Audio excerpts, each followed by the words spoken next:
from Keene in the Shire, the Liberty Media capital of the world, this is Daryl W. Perry, host of FPP Radio News for Tuesday, June 21st, 2016. Silver is trading at $17.27 per ounce. Gold is valued at $1,274 per ounce. And according to BitcoinAverage.com, the average price of Bitcoin is $675.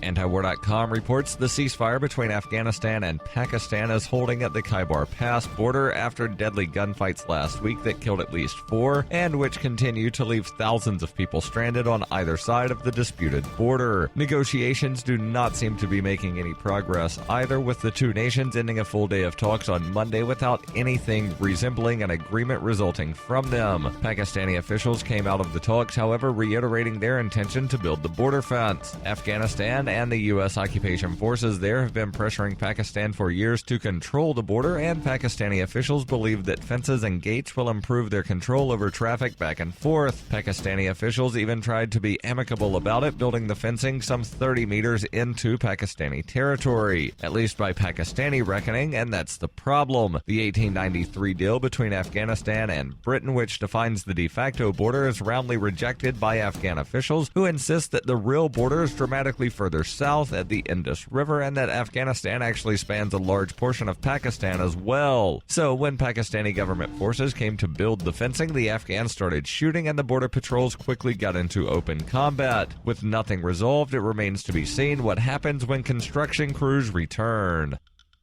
When her plush and comfy life suddenly and unexpectedly fell apart, Brooke and her dog Cloud set out to defy the odds. If this is a man's world, as they say, living on the streets is no place for a young woman. One day she awoke in the redwood forest and realized she had become a hobo, and would ultimately come to know exactly what it means to survive. How to Be a Hobo by Brooke Willett is available from Amazon.com and all major bookstores.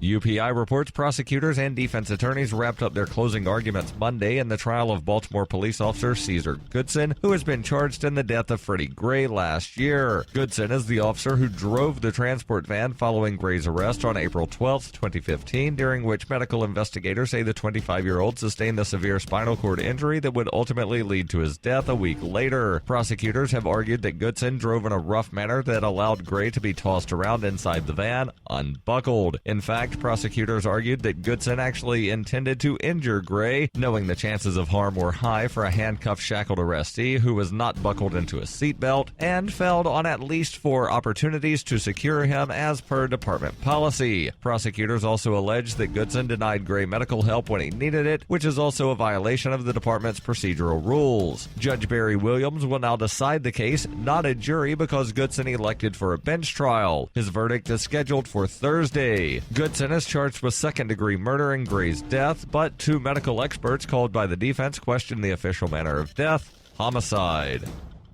For nearly 40 years, Roberts & Roberts Brokerage has been a trusted source for buying and selling precious metals like gold and silver. They also take Bitcoin for precious metal purchases and have permanently removed the minimum purchase amount for all orders paid in the digital currency. Call Roberts & Roberts today for knowledgeable advice on buying and selling precious metals and a forward-thinking approach to new technologies. 800-874-9760 or visit online at rrbi.co.